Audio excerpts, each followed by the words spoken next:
sing these songs, Lord, open the eyes of my heart, Lord, and show your face.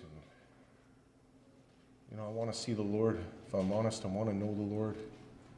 And the first verse of that song says, Lord, you have my heart. And, sometimes I can't sing that with full conviction because I can't say that he has all of my heart. But I want that. And so this is something I strive for, and I encourage you guys to strive for it as well. You may not have it, but I encourage you to strive for it, to seek for it. Jeremiah 29 says, I know the plans I have for you, plans of a future and a hope. But he says also that you will find me when you search for me with all of your heart. And you look at instances in the Bible when people would come to know the Lord, or when revival would break out, or things would happen in their life, the people would make a decision, a deliberate decision of their own accord to search for the Lord. And my encouragement would be for all of us that we would do the same on a personal level. When you're by yourself, it's not so much in church here. It's easy to search for the Lord while everyone's here together. We join together, we worship, we thank the Lord. But when you're on your own, to talk to him, to walk with him. It says of Enoch that he walked with God for 300 years and then he was no more, for God took him because he was pleased with him. And he did this by faith. So that journey was not a quick journey with the Lord. It was 300 years he walked with the Lord. And so we have to remember day by day that we would bring our cares, our concerns, our hearts to the Lord, give it to him, surrender it to him. I've been grateful the past while that the Lord has been working in my heart to just surrender things to him into my life. It's very hard for me to do that because sometimes there's just so much to do and I want to take control of it. And frankly, it just wears me down, and I get irritable and frustrated, and I need to just continue to surrender to the Lord, to bring my cares and concerns to him. Just say, Lord, you have my heart, you have my life, you have my plans, you have my children, you have my future, you have everything that I desire. I'm just surrendering it to you, Lord. All of my ambitions and plans, I surrendered into your hands. And I've been thankful that the Lord has brought people into my life lately who have encouraged me in that way to just continue to give it to the Lord, to lay it at his feet and just say, Lord, I need you to do it. So if I encourage you, the Lord will help you in this way. When you approach him like that and you bring him all your anxieties, your fears, he will help you. I remember when Isaac my youngest son, was first going to be born, I had tremendous anxiety. I was a manager at an RV store, a parts store, and I was working 6 days a week, working very hard. And my wife was at home, and she was going through, the first child that we have. We have 5, obviously, you guys know that. But, I just remember having such anxiety. And then I remember reading that day in the Bible. I opened the Bible because the Bible will speak to you. The Lord will speak to you when you open it. And it may not be right away, but as you spend time reading it, something will jump out. And I encourage you to do that. And as I read that, it says of Abraham that I had not chosen a name for my son yet. We had made a list. We had put all these names on the list. We had decided, okay, there's there's some pretty cool ones, there's some pretty far out ones, which one's it going to be? And but I was super anxious about it. And I remember reading about Abraham, that when God called Abraham, he said, take Isaac, your son, and bring him up to the altar and sacrifice him to me. And so Abraham, without talking to his wife, he took his child for 3 days' journey to Mount Moriah, which is a place of sacrifice. The temple was built like it was a place of sacrifice and surrender to the Lord. He brought him there, and he brought him up onto the altar. He bound him, and he was going to sacrifice him. And the Lord said, stop, for I know that you will withhold nothing from me, and that you fear my name. And he gave it to the Lord. And when I read that, I knew in my heart, I'm like, I don't have to be anxious. This is not our child. This is the Lord's child. We have to surrender it to him. And so as a parent, we can be encouraged that it's not ours, it's the Lord's.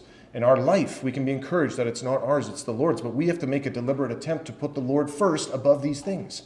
The anxiety came was because I was putting this situation above the Lord rather than putting the Lord first. And when I surrendered to the Lord, he took away all anxiety, all the fear left, and I had no more. And that's a testimony. It's because we want to take control. We want to own the situation. We want to be in charge. And it's ours. It's ours. And because of that, the Lord allows this unsettledness in our spirit. And he has to take that from us. And he allows that because he wants to show us that you can't do anything here. You didn't. I'm the one who formed the baby in the womb. I'm the one who takes care of it, not you. Me. And I'm the one who's going to bring forth delivery at the time. And you don't need to be anxious. So you need to trust the Lord. You have to give it to him and say, Lord, you know my desires. I'm surrendering it to you. And when I did that, the peace came. And I stopped worshiping myself and I started worshiping the Lord. In this day and age, they talk about the sanctity of all of this. But you know what? The Lord has to be first above all else. He has to take first place. And my encouragement would be that we would do that. Isaiah 6, he says this, that verse 1, in the year that King Uzziah died, I saw the Lord sitting on a throne, high and lifted up, and the train of his robe filled the temple. King Uzziah, I shared last week about the different kings. Well, King Uzziah was a proud king. He actually took it says he got sick in his feet, and instead of seeking the Lord, he sought the doctors for help. He didn't ask the Lord for help. What's going on? Why am I sick? And he died in his sickness. And so sometimes when the Lord allows sickness and tribulation in our life, we need to ask the Lord, why are you allowing this? If none of us are asking that question, then the Lord may not give the answer, and he may be using it to discipline us, to teach us, to get attention. But it was because Uzziah got pride. And so when Isaiah was taken out, this is when he saw the Lord lifted up. He says, I saw the Lord high and lifted up, and above him stood seraphim. Each one had 6 wings, and 2 he covered his face, 2 he covered his feet, and with 2 he flew. It's amazing. And the angels in heaven cover themselves. They cover their face, they cover their body, they cover the thing. It's a witness and a testimony that, we need to be modest in this life. We need to be modest, not only outwardly, but inwardly. We need to ask the Lord for modesty in spirit. I encourage my daughters, the most beautiful thing in the sight of the Lord is a gentle and quiet spirit. Ask the Lord for that. That doesn't mean that you're always quiet and this and that. No, but it means that you know how to control your spirit so that you don't get out of control. That is what's beautiful in the sight of the Lord. And this is what the angels did. 2 they covered his feet, and with 2 he flew, and he cried out to one another, and they said, Holy, holy, holy is the Lord of hosts. The whole earth is full of his glory. This is what the angels sing. The angels sing this, so we can sing it too. And the posts of the door were shaken by the voice of him who cried out, and the house was filled with smoke. So I said, Woe is me, for I am undone, because I am a man of unclean lips, and I dwell in the midst of a people of unclean lips, for my eyes have seen the King, the Lord of hosts. It's very interesting in the situation that this man probably was he probably didn't swear. He was the high priest. He was a prophet. He was not a bad guy. And yet in his mind, when he saw the Lord, he saw how unclean he was. A lot of the time we only see ourselves in part, but when we get a glimpse of the Lord and he gives light on ourselves, the truest blessing in our life is when we get light on ourselves, we see the attitudes and motives of our heart, and we weep before the Lord and we say, Lord, woe is me. But the Lord had an answer for him here. And he says this, and he touched my mouth with, he says, one of the seraphim flew to me, having in his hand a live coal, which he had taken from the tongues of the altar, and he touched my mouth with it. And he said, Behold, this has touched your lips. Your iniquity is taken away, and your sin is purged. The other prophet who had this was Ezekiel. He had a coal touched his lips. You would think that in a situation where a hot coal touches your lips, it would be scalding and burning. But that was how he cleansed his tongue. And in the same way, we want our tongue to be cleansed before the Lord. This was the only thing that he saw before him, was the things that he said and talked about. It was to cleanse the tongue. And it says, without holiness, no one will see the Lord. And holiness and the things that we talk about, the things that we say, they go hand in hand. I don't know about you, but whenever I'm foolish and I have silly joking, or I'm just not walking in the fear of the Lord, and I'm just kind of very lackadaisical in the way that I speak, afterwards I never really feel good about myself. But then there's times where I guard my tongue and I don't speak about others the way that my heart wants to, or this and that. And afterwards I feel more clean. It's interesting how it associates holiness and seeing the Lord with what you speak about and what you say. I wanted to share from Numbers in Numbers chapter 12, I believe it is. Yep, Numbers chapter 12. About people who spoke against Moses and the leadership, and what happened to them when that happened. It says, Then Miriam and Aaron spoke against Moses because of the Ethiopian woman whom he had married, for he had married an Ethiopian woman. This is amazing that Moses, they suddenly started speaking against Moses. And naturally in their thing, they weren't supposed to marry a foreign woman. But they decided, I'm just going to speak against him anyways because we don't like what he's doing. So naturally Moses did something wrong, because in their law it says you're not supposed to marry somebody outside of the children of Israel. But they did something wrong. And yet naturally these two people, they spoke against him. So we have to be careful even when we see people do something wrong that we don't speak against them. We can see that, in sometimes in our life, this is what happens, and this is how the devil works. He allows us to see a fault and a measure, and they point it out right away. And I'll give the perfect example is sometimes my daughters, when they see each other, and all of us have siblings, when they see each other do something wrong, they're quick to point out what they did wrong. So they will come to me, each of them, and say, well, Dad, this one did this. And the other one will come and say, Dad, this one did this, in hopes that they'll get in trouble. It's natural. It's in our nature. This is what happened here. Miriam and Aaron spoke against Moses whom he had married because he married an Ethiopian woman. So he did something wrong and they spoke against him. And this is how the devil can work even in our midst, is you can see a brother or sister do something wrong and you can speak against them. And we have to be careful that we don't do that. I've done it, and I'll encourage us that we would be guarded on this. So they said, has the Lord indeed spoken only through Moses? Has he not spoken through us also? And the Lord heard it. Now the man Moses was very humble, more than all the men who were on the face of the earth. And Moses, he wrote this book, and he was able to write this in the Bible, so it was true about him. Suddenly the Lord said to Moses, Aaron, and Miriam, come out, you three, to the tabernacle of meeting. So the three came out. Then the Lord came down in the pillar of cloud and stood in the door of the tabernacle and called Aaron and Miriam, and they both went forward, and he said, hear now my words. If there is a prophet among you, I, the Lord, make known to him in a vision. I will speak to him in a dream. That's how he speaks to the prophets. But not so with my servant Moses. He is faithful in all my house. I speak with him face to face, even plainly, and not in parables or dark sayings. And he sees the form of the Lord. Why then were you not afraid to speak against my servant Moses?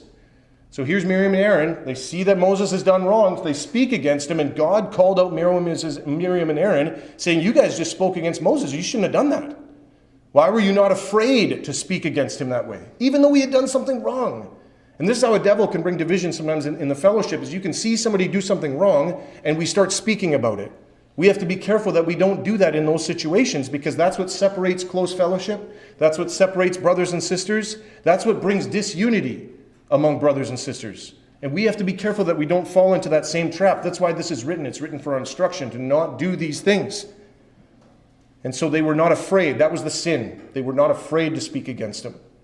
And so, in a situation, sometimes when you're encountering and you see somebody do something wrong, just be careful and think about it. Like, should I actually say something about this, or should I actually hold my tongue at this time? Because you may not know that the devil might be using it to cause you to cause division. And it's a great sin in the eyes of the Lord, because this is what happened. So the anger of the Lord was aroused against them, and he departed. And when the cloud departed from them above the tabernacle, suddenly Miriam became leprous. So the cloud left, Miriam had leprosy. It's crazy. As white as snow. Then Aaron turned toward Miriam, his sister, and she was a leper. I mean, the guy, it must have been terrifying. So Aaron didn't get punished, but Miriam got punished here because of what she said. So Aaron said to Moses, O my Lord, do not lay this sin on us, in which we have done foolishly, in which we have sinned. Please do not let her be as one dead, whose flesh is half consumed when he comes out of his mother's womb. So Moses cried out to the Lord, saying, please heal her, O God, I pray. I mean, this is the true testimony of a good brother and sister, is when people speak evil of you and they go through a hard time, that instead of saying, aha, I told you so, you actually pray for them, that the Lord would heal them. That's a true mark of a new covenant servant. A new covenant Christian is somebody who will pray for them even when something is done wrong. And so what happened here, it says, so Moses, then the Lord said to Moses, if her father had but spit in her face, would she not be shamed 7 days? Let her be shut out of the camp 7 days, and afterwards she may be received again. Now I remember I was very young in the Lord, I was very zealous, and one time I got up and I had rebuked some people in the church, and immediately I knew the presence of the Lord left me. And I remember for 7 days, it was like I had done wrong. I knew it in my heart. I shouldn't have said it as I thought, because I went with what I saw, not as the Lord saw. And the Lord was very upset with me. And the presence of the Lord left me, and I was so discouraged. For 7 days, it was like hell on earth. I was like, Lord, have mercy on me. But after the 7th day, the presence of the Lord woke up. The presence of the Lord was back. I'd been repenting all week because I'd spoken foolishly. I'd gotten ahead of myself. I didn't realize what I was saying. This is the devil. He really does this. He really gets you to to judge others, to speak out against things, to sow division. Woe to those people when they do that. You have to repent. You have to say, I should not have done that, and I'm not going to do that again. And so when I had that attitude and I realized what I had done was wrong, the other person I was with, they didn't realize they had done wrong, but I knew I had done wrong because the presence of the Lord left, and it really bothered me. And so I was humbling myself for the Lord. After 7 days it came, and I walked into church, and I shared what had happened with a brother, and he looked at me and he says, Miriam was put out of the camp for 7 days. And sometimes that's the privilege. When we break fellowship like that, we see somebody doing something wrong, we start to bring accusations, we start to speak against them. The Lord removes us from the camp for 7 days so we can understand what it's like. I don't know about you, but it should trouble you if the presence of the Lord leaves you. It should bother you. If you guys don't know what it means when the presence of the Lord leaves you, then you haven't tasted what the presence of the Lord is. You don't know what it is. And that should bother you even as well. And so we need to be cautious and careful when those things are in that situation. Now I wanted to share here in Genesis chapter 3 about Eve. A couple things that the Lord was speaking to me yesterday about having the attitude that we have to remember that it's not of him who wills or runs, but it's of the Lord who has mercy. And so it's not up to us that the Lord's blessing will come. It's when the Lord decides. Sometimes the Lord gives great days of blessing, and you sense the presence of the Lord. And sometimes the Lord removes his blessing and his presence, which is the blessing, because you've done something wrong and you need to search your heart. Sometimes it's not because you've done something wrong. It's a test, a trial, but sometimes it is. And so we need to search our heart. So we have to remember, though, the Lord allows us, whenever pride comes into our heart, he removes his presence. He allows us to go through trials and difficulties to show us that this whole blessing that we've experienced, the giftings that he's given us, is not of us, it's of the Lord. He's the one who's done it, and he's the one who's going to finish it. So he has to remind us, because he sees in our heart we get this attitude that I got this. I've carried this thing. I'm the one doing this. And it's not that way. In this situation, this is what happened with Eve. Eve's first child was Cain. And you know what she says, how she named him Cain? She says this, I have acquired a man from the Lord. That's why she named him Cain. I have acquired a man from the Lord. Me, I've done it. I've acquired it. I've got this. This is my doing. I'm the one who's got this child from the Lord. It's still self-centered. And look what it says here. Then she bore again, and this time it was her brother Abel. But in the verse here, it doesn't give the definition of his name. The definition of his name is vapor and breath. Now Abel was a keeper of sheep, but Cain was a tiller of the ground. And in the process of time, it came to pass that Cain brought an offering of the fruit of the ground to the Lord, but Abel also brought of the firstborn of his flock and of their fat. And the Lord respected Abel and his offering. Abel brought the best. Cain only brought from the ground.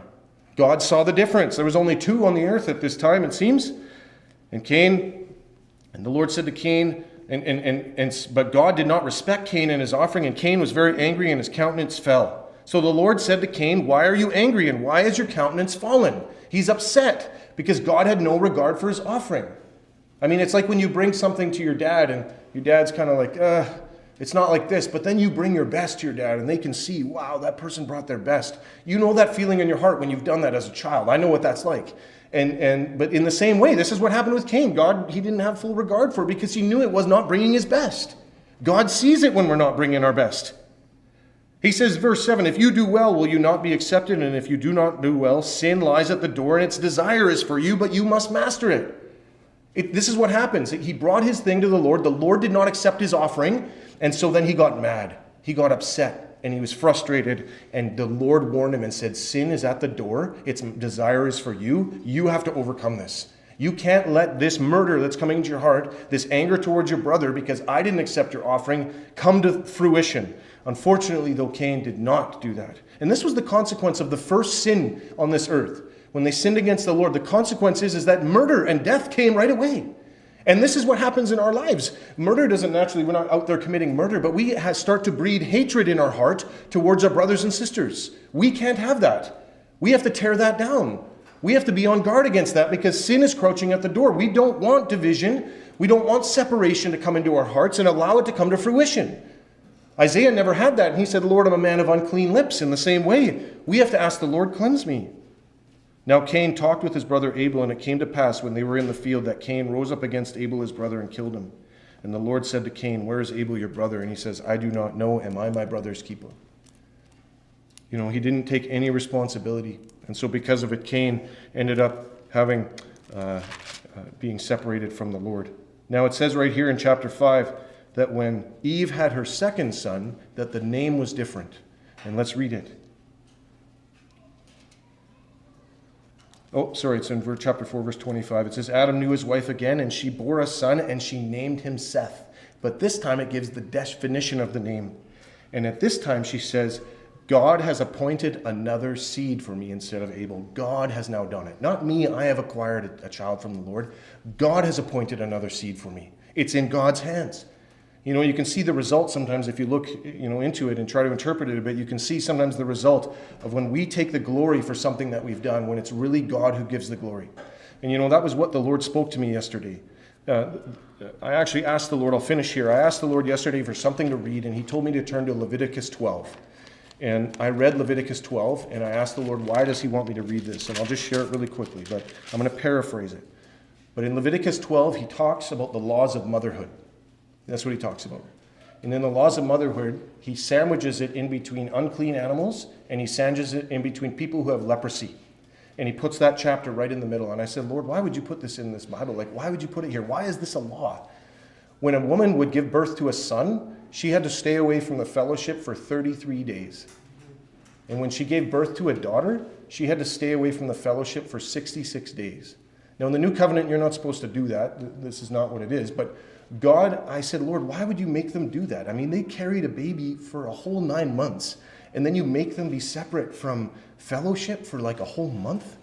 Like 2 months? Like, why would you do this? Like, why wouldn't they, they carried the baby. Like, they're responsible for it. They're the ones who did it. Like, why wouldn't you want to reward them? Why would you make them have to bring an offering for giving birth to the child? Like, why? And the Lord told me, it was so clear. And he wanted me, I believe it was for me, because it says, I wanted them to know that it's not of them that they carried the baby. I was the one who helped them carry it. And I said, well, what does that have to do with me, Lord? And he says, it's because, Dan, you're not the one who's caused all this to happen in your life. I'm the one who's caused it to happen in your life. You have to remember that. And so they had to stay away. And for 33 days, like, they have this child, they wean it, they're nursing it, they're caring for it, but they can't go see anybody. They have to go outside of the temple. They have to bring an offering and a sacrifice to pay for their iniquity, because the Lord wanted to remind them that it's not of them that they do it. It's because it's the Lord who's done it. And when I read this, I was really amazed that the Lord can speak to me in Leviticus chapter 12, but I believe he has a message for me, and I wanted to share that with you guys today, that it's not of us that things happen in our life. It's not of us that the Spirit of the Lord is going to work. It's not of us that things are going to happen with our children. It's not of us that we're going to make something. It's only because of the Lord. We have to remember that. It's only because of what he's done in our lives. And sometimes he allows these things to happen to us because he wants to show us attitudes that are unclean in his sight. And we must remember that, Lord, I just have to give this to you. I have to surrender it to you, and it belongs to you. Amen.